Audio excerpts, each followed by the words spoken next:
sur l'actualité politique en Guinée-Conakry en 15 minutes, du sommet à la base, c'est dans votre émission Oroya Politique. Tous les jeudis, retrouvez Sarah Dikondi pour un quart d'heure dans nos débats politiques. 17h, 17h15, des personnalités de la classe politique guinéenne ainsi que les cadres du gouvernement actuel vous donneront de mieux apprécier le thermomètre de la politique locale. Oroya Politique, ensemble, relevons le défi de la bonne gouvernance. Émission à suivre également sur nos différentes plateformes numériques. Bonsoir à tous, bienvenue dans la préfecture de Koya dans le cadre d'une mission de reportage et d'entretien avec les cadres de l'administration publique et les élus locaux.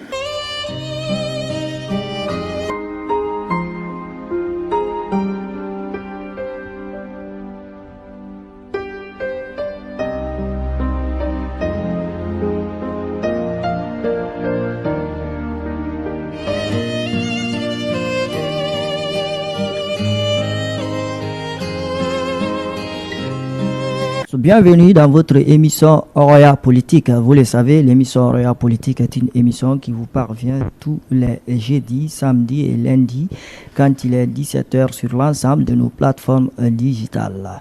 Alors, aujourd'hui, nous recevons pour vous comme invité prestige le préfet de Koya, le contrôleur général de police, Bernard Kamano. Il est donc notre invité dans cette émission qui nous reçoit exceptionnellement hors de nos studios dans sa préfecture. Avec lui, on parlera non seulement des grandes réalisations opérées depuis qu'il est là, et également parler de l'avenir et ses ambitions pour cette préfecture. Merci une fois encore de votre fidélité renouvelée au quotidien national Oroya. C'est parti pour un quart d'heure d'émission. Oroya Politique, ensemble, relevons le défi de la bonne gouvernance.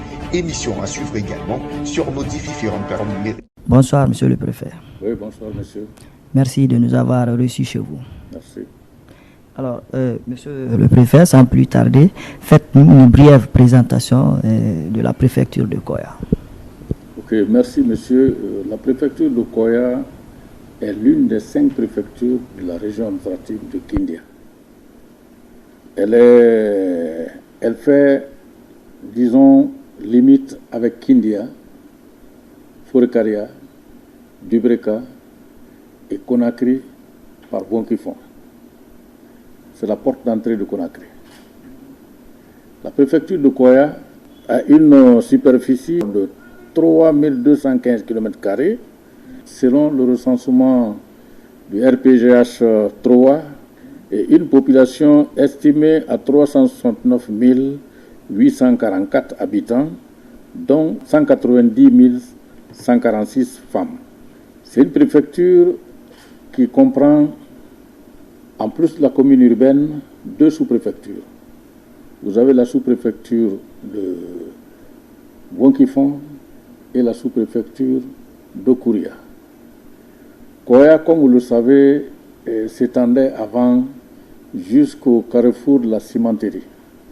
Aujourd'hui, avec le nouveau découpage, il y a 2 localités qui reviennent désormais au gouvernorat de Conakry qu'on appelle le Grand Conakry. Donc vous avez Manéa et la commune de Sanoya qui relève désormais de Conakry. Oui, la préfecture en tant que circonscription territoriale est une structure de coordination. Nous coordonnons les activités des sous-préfectures et des communes. Vous comprendrez que la préfecture n'a pas un budget de développement, mais plutôt un budget de fonctionnement. Mais dans nos attributions, nous veillons non seulement aux activités de ces différentes structures dont je vais vous parler, c'est-à-dire les communes et les sous-préfectures, nous assurons également le suivi et l'évaluation des actions de développement au niveau des communes surtout. Et encore, nous mettons en cohérence la stratégie et les objectifs du développement de ces circonscriptions. Donc, en début d'année, vous constaterez que chaque commune tient une session qu'on appelle la session budgétaire, au cours de cette session, ils déclinent tout ce qu'ils doivent faire au cours de l'année. Donc, nous veillons à ce que ces objectifs soient atteints. Et nous veillons également à ce que les budgets de ces collectivités soient utilisés à bon escient. Voilà, pour l'année en cours, d'abord je vous dirais que je suis là il y a juste peut-être 45 jours et nous avons des priorités. Vous voyez le bâtiment dans lequel nous sommes, il est prévu que nous déménageons dans le nouveau bloc qui est actuellement en chantier. Donc notre plus grand souhait, d'abord, est que ce chantier soit terminé.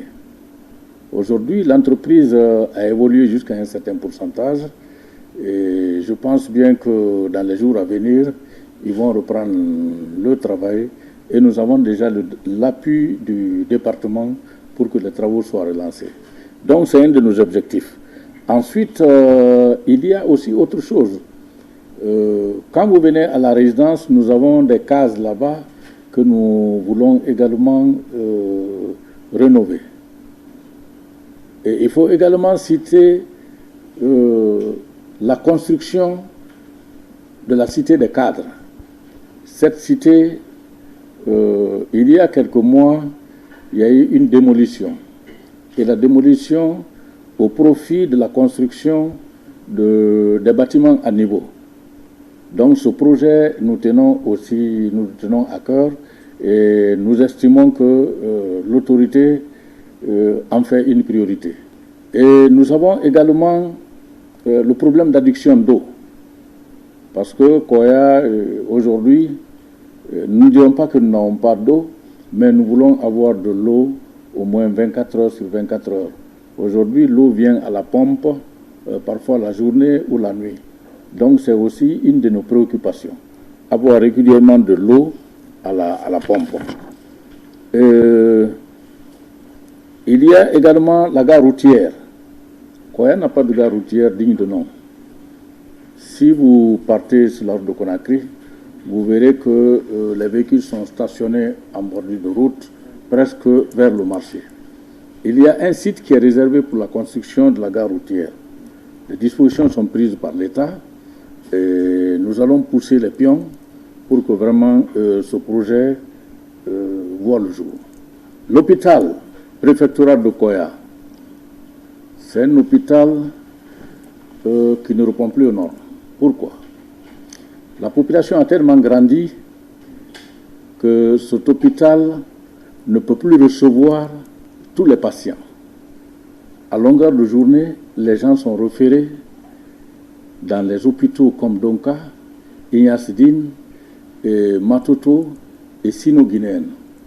Il est bon d'avoir maintenant un hôpital à un standing plus grand.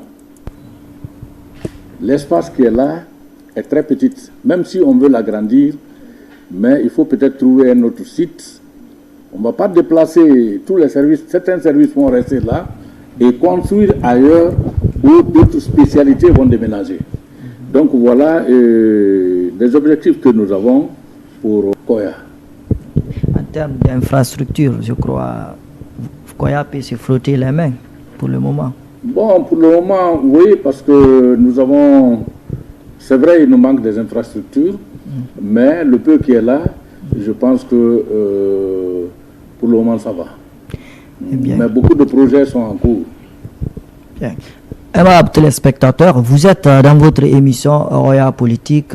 Nous sommes reçus dans cet autre numéro dans la préfecture de Koya avec comme invité Monsieur le Préfet, le contrôleur général de police, Bernard Kamano. Il est donc notre invité dans cette émission.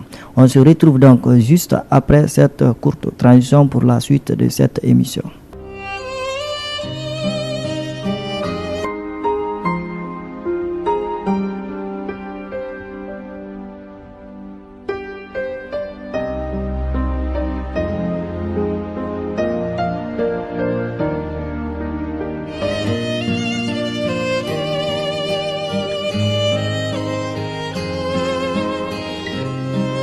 De retour ici sur ce plateau pour continuer votre émission Oroya Politique, je vous le disais, nous avons comme invité Monsieur le préfet de Koya, Bernard Kamano. Alors, Monsieur le préfet, on va continuer cette émission, cette fois-ci avec cette autre question. Quels sont les indicateurs de performance que vous utilisez pour évaluer votre réussite au sein de la préfecture? Merci, monsieur. Les performances, d'une façon générale, on ne s'évalue pas nous-mêmes. On est évalué par notre hiérarchie.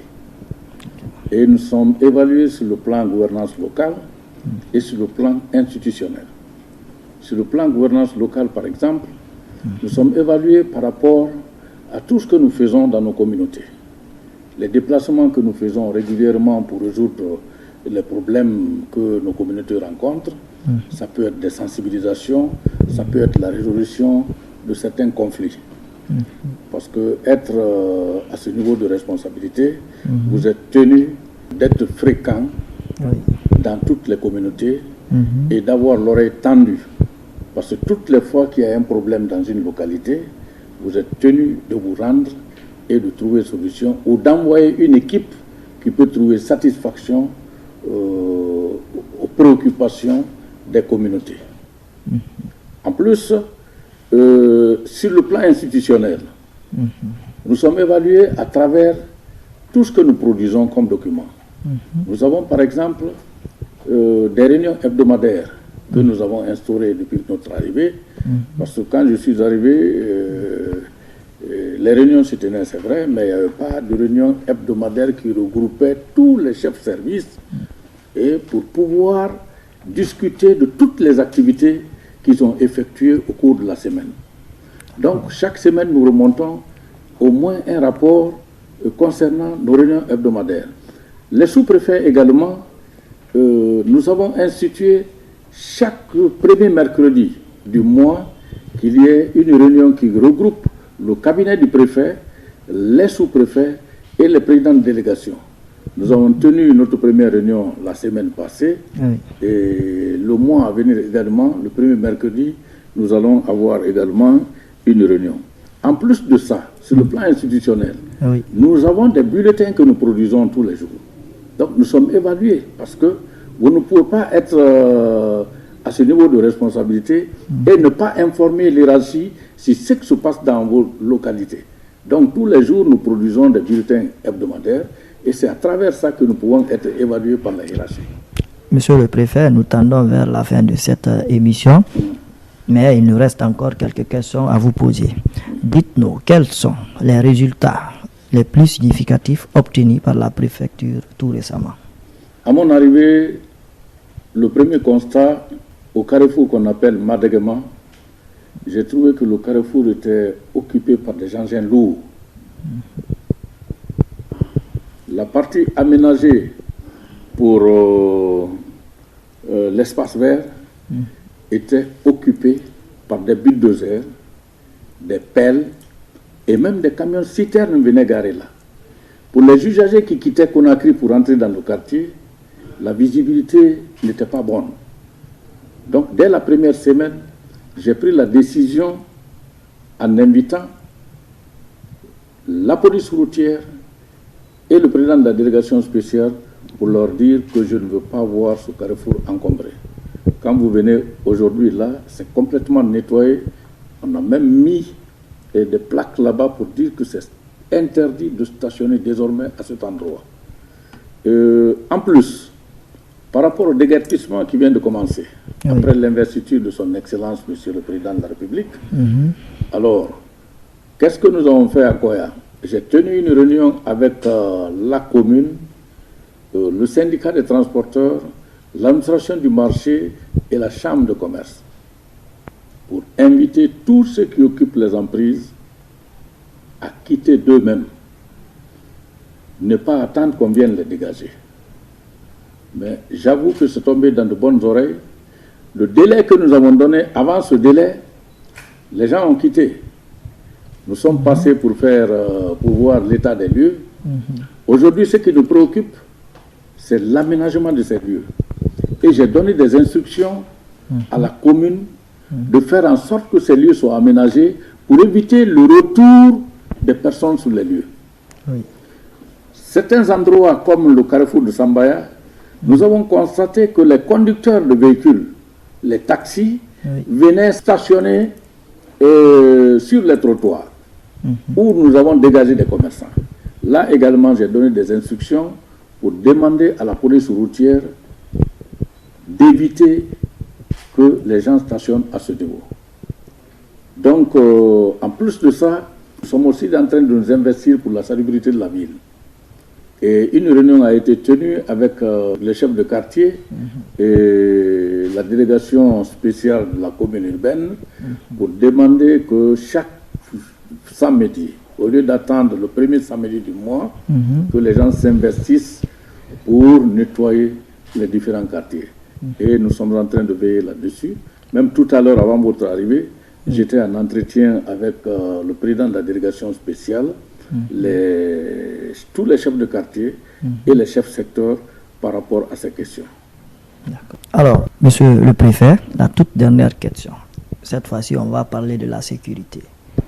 Qu'est-ce que vous pouvez nous dire sur le plan sécuritaire à Koya? À Koya, je vous dis que c'est ici que les bandits se retranchent. Quand beaucoup commettent des dégâts à Conakry, ils se retirent pour venir se cacher ici. Ou alors ils commettent des dégâts ici, ils continuent à l'intérieur. Qu'est-ce que nous avons fait? Nous avons des outils à notre disposition pour contrecarrer tout ce qui est en train d'être fait sur le plan du banditisme. Nous avons un organe consultatif qui est le Conseil de défense et de sécurité au niveau préfectoral. Donc, dès notre arrivée, nous avons déjà tenu une première session au cours de laquelle nous avons discuté des problèmes de sécurité. Et demain, même au sortir d'ici, demander un des membres, ils ont déjà reçu des courriers pour une rencontre demain à 10h. Parce que nous avons constaté en une semaine, il y a eu des attaques à main armée au niveau des stations. Par conséquent, nous avons demandé dès demain une rencontre du Conseil préfectoral de défense et de sécurité pour prendre en compte certaines préoccupations. Mais déjà, le premier conseil que nous avons tenu, nous avons mis en place un dispositif de sécurité qui va peut-être être amélioré à la prochaine rencontre demain. Donc les dispositions sont en train d'être prises pour que la mobilité soit assurée entre Koya et Tabili, avec la brigade mobile de la gendarmerie, avec les BAC, les CMIS, pour veiller sur ces citoyens qui ont bien voulu investir pour construire des stations d'essence, pas pour eux-mêmes, mais dans l'intérêt de la nation, parce que tous ceux qui ont besoin de se déplacer les nuits tard n'ont pas besoin de se servir à ville ici, ils se servent parfois en rase campagne, contrairement aux années passées où tout le monde se servait en ville. Quand vous tombez en panne en rase campagne, vous êtes obligé de prendre un bidon et venir. Donc ces citoyens, leurs biens doivent être protégés. Nous sommes en train de prendre des dispositions pour assurer la sécurité des uns et des autres. Monsieur le préfet, merci d'être passé dans l'émission Oroya Politique. Merci également à vous. C'est à moi de vous remercier. Si vous avez un message, allez-y. Bon, le message à la population de Koya, c'est vous inviter à collaborer avec les services de sécurité. Nous avons terminé par la sécurité et c'est une question qui nous intéresse à plus d'un titre. Si vous avez des informations sur les personnes qui vendent de la drogue, n'hésitez pas à les dénoncer. Moi, je considère que le vendeur de drogue est plus criminel que le criminel. Parce que le criminel, pour aller commettre certains actes, il se drogue d'abord avant d'aller. Celui qui lui donne cette drogue, il est plus que le criminel. Donc, n'hésitez pas de collaborer avec les services de sécurité pour dénoncer ces malfrats. Si aujourd'hui ils font du mal à d'autres personnes, demain ça peut retourner contre vous. Merci, monsieur le préfet. Merci. Voilà, aimables téléspectateurs, c'est sur ces mots du préfet que prend fin cette émission Oroya Politique. Il y avait derrière les caméras Boubacar Bagoura, Suleiman Nef Kamara, Abdoulaye Souma et Lami Silla. Ils étaient tous là pour la réalisation de cette émission. Merci à vous également de l'avoir suivi. À très bientôt pour un autre numéro. Bonsoir chez vous.